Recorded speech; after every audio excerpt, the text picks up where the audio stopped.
أعوذ بالله السميع العليم من الشيطان الرجيم. السلام عليكم ورحمة الله وبركاته.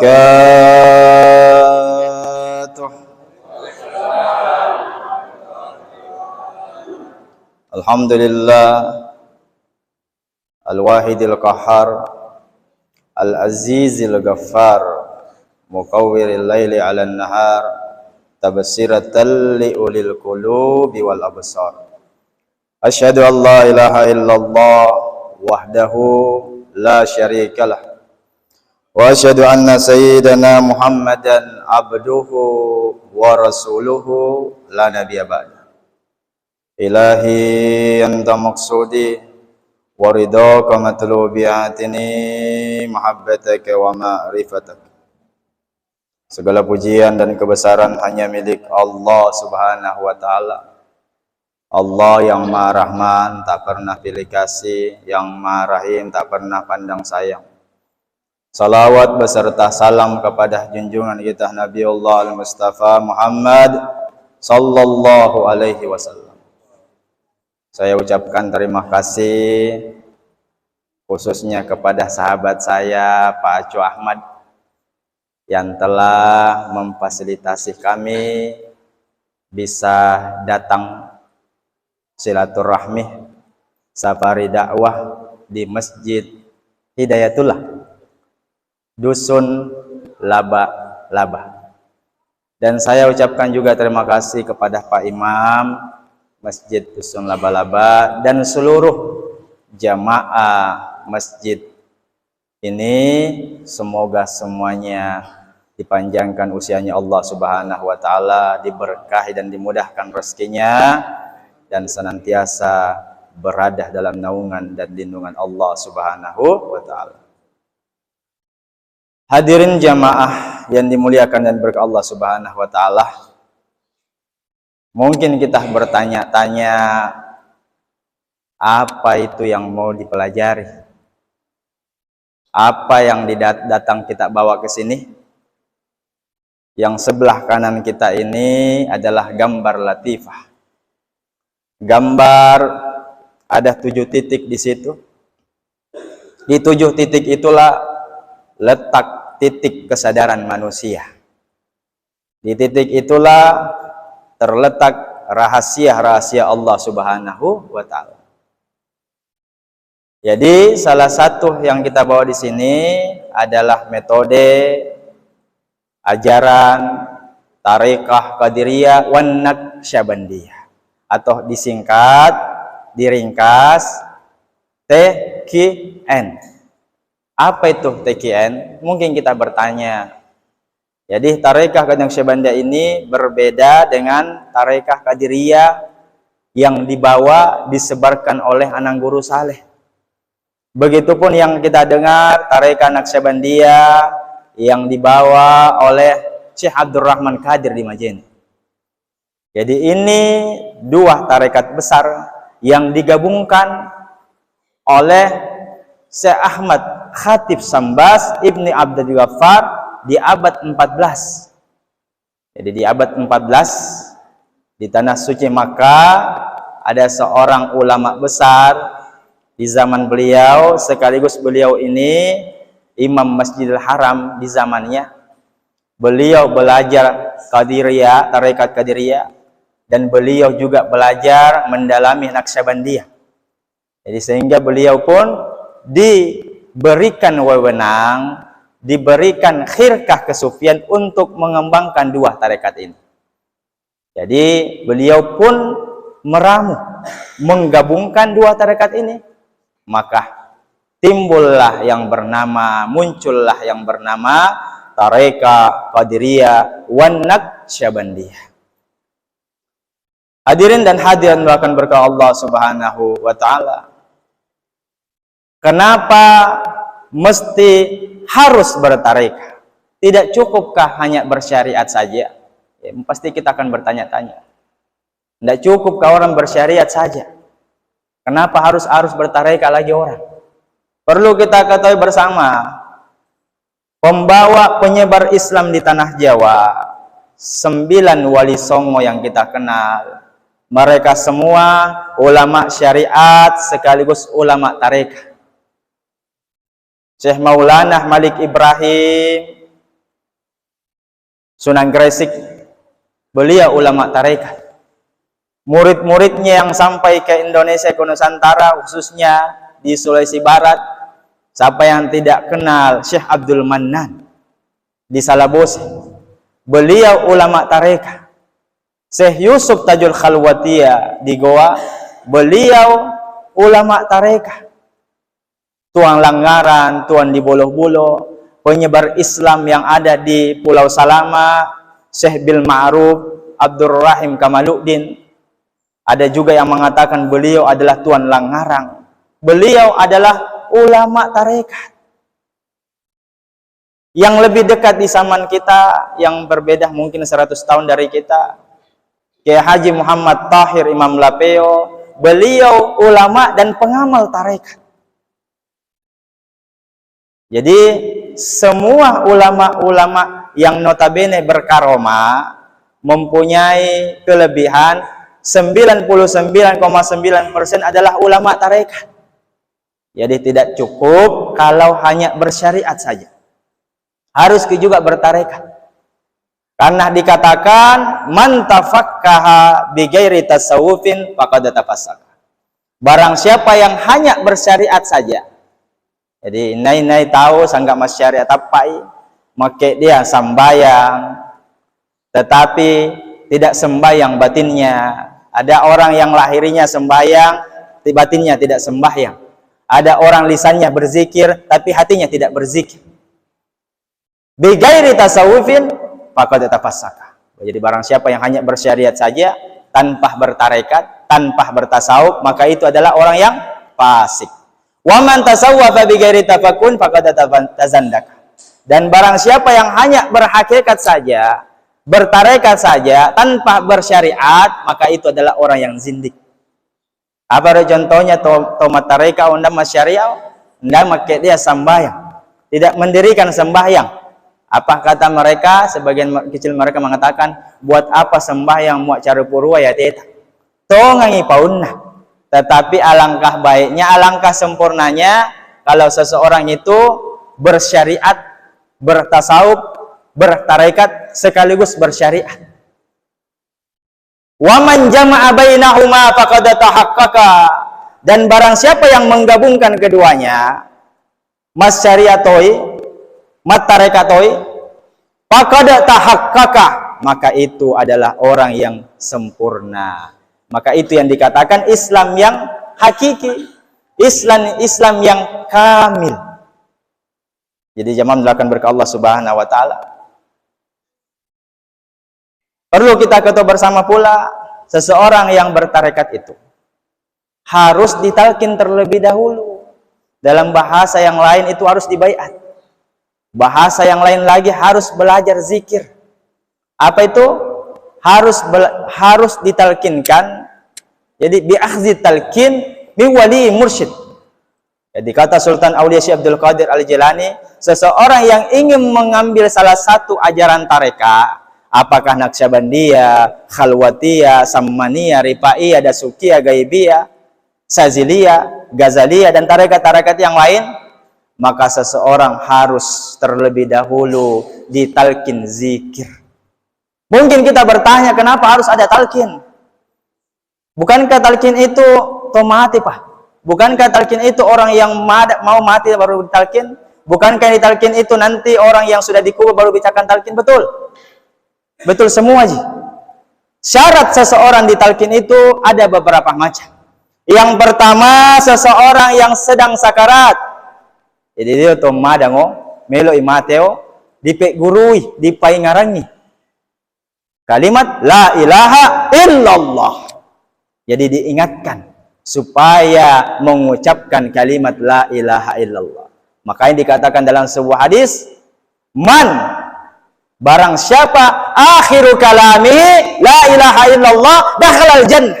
Innai tahu, barang siapa yang akhir hidupnya mengucapkan kalimat la ilaha illallah, surga wawanna, surga tempatnya. Tetapi apa yang gunanya kalau orang mau mati disuruh diajarkan kalimat la ilaha illallah, tidak berfungsi, berfungsi telinganya tapi otaknya tidak berfungsi. Jadi telinganya tajam bisa mendengarkan, tapi akal sudah tidak bisa menerima. Tidak ada yang gunanya. Jadi mau sepengah atau 1000 kali diucapkan kalimat di telinganya, dipaingarangi, tidak berfungsi di otak. Itu yang pertama. Yang kedua adalah orang yang sudah meninggal, dikubur sudah ditanam di dalam tanah, diajarkan, ditalkin, diajarkan seperti kita biasa dengar, man rabbuka, man nabiyuka, ma kiblatuka, ma ikhwanuka. Itu. Kemudian yang ketiga adalah orang yang mati hatinya. Ya inggan nanar itandiniya, termasuk saya orang yang mati hatinya. Apa contoh hati kita mati? Ketika kita mendengarkan azan sholat di masjid, tidak langsung terketuk hati kita untuk sholat. Ketika kita mendengarkan azan, tidak langsung tasita alawi tak masambayang.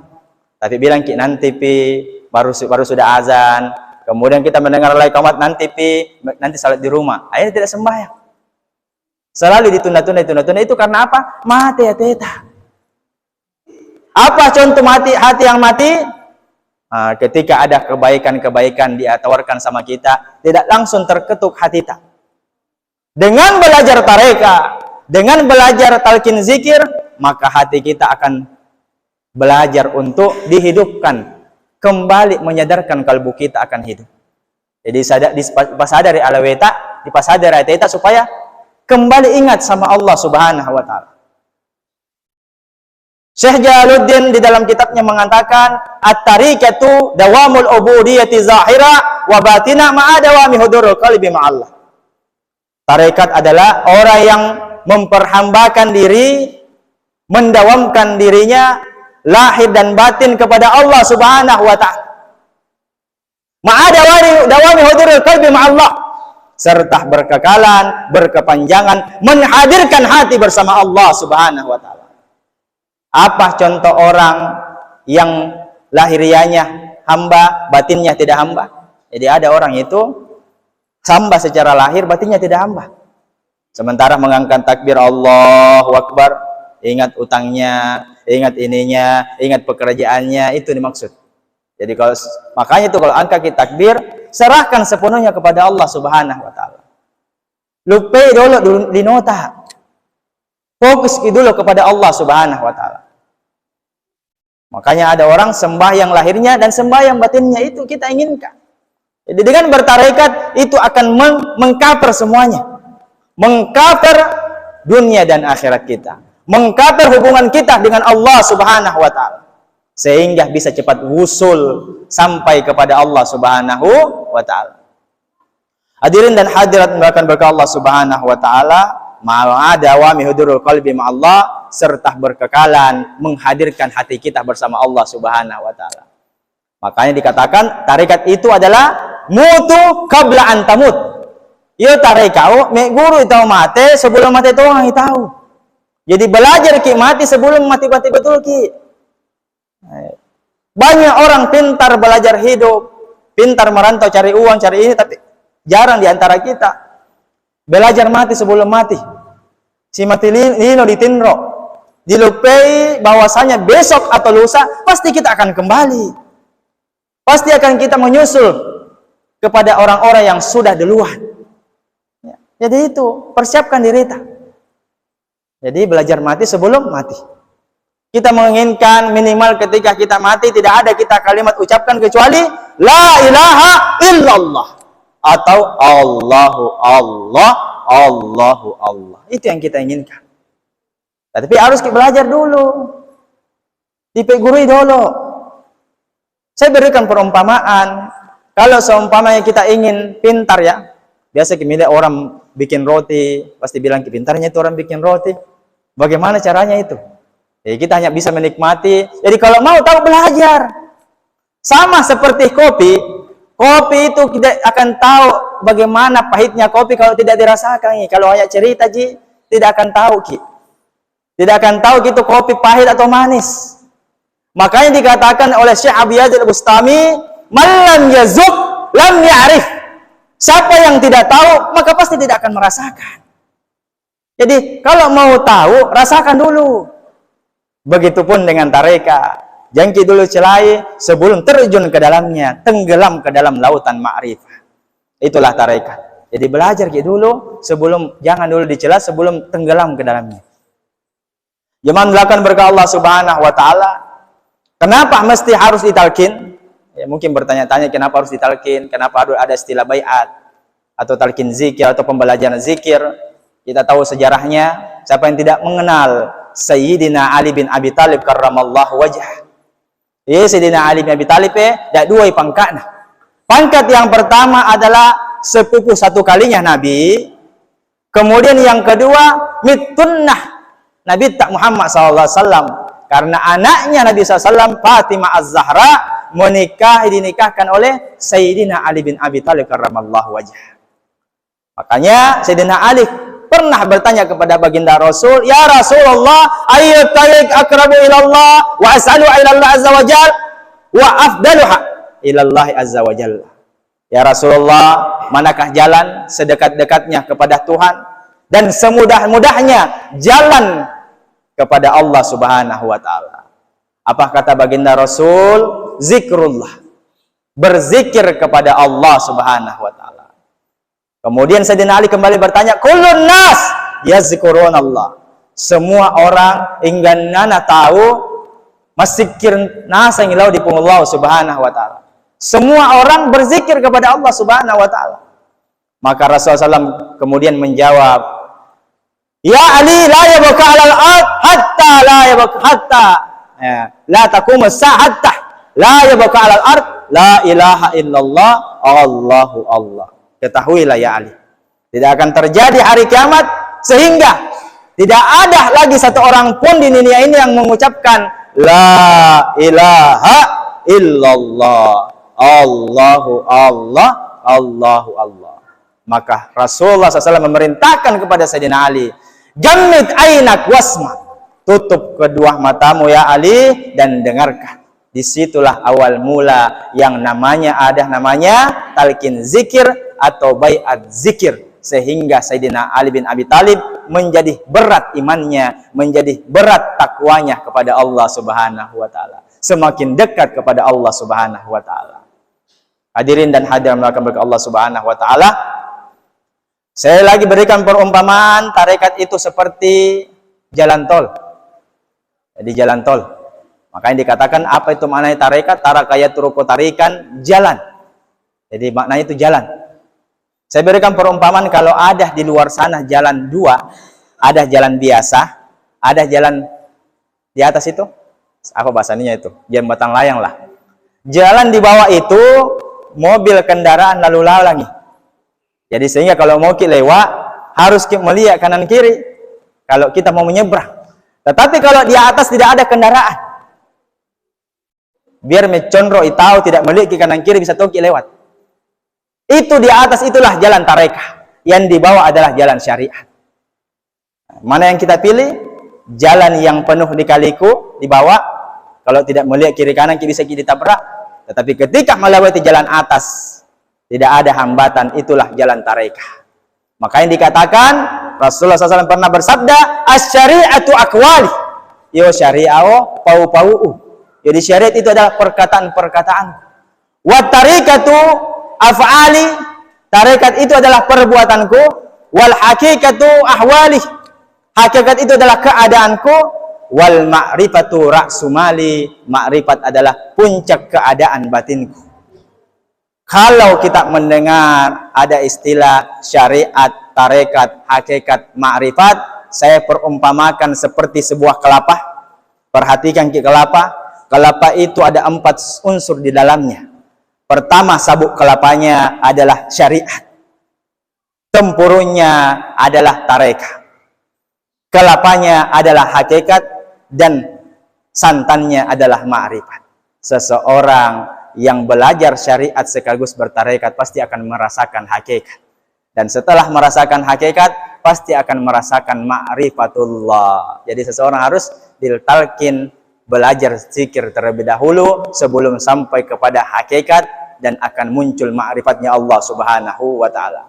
Kalau biasa kita mendengar Zikirnya tubuh adalah la ilaha illallah. Zikirnya tubuh hati adalah Allahu Allah. Zikirnya nyawa adalah huwa huwa. Zikirnya rahasia adalah Maka ketika seseorang belajar tarekat Qadiriyah wan Naqsyabandiyah, zikir batin sudah mencakup di dalamnya zikir syariat, zikir tarekat, zikir hakikat, dan zikir ma'rifat. Minimal kalau seseorang belajar tarekat, mu'mate manini missun ruhanina, dari jasadnya tidak ada ucapan lain kecuali kalimat la ilaha illallah Muhammadar Rasulullah. Itu yang kita inginkan. Sebagai kesimpulan, mari kita sama-sama belajar zikir yang dibawakan dipandu oleh Kiai Adam Jafri. Yang belum punya wudhu silakan berwudhu. Yang agak-agak menjauh silakan merapat.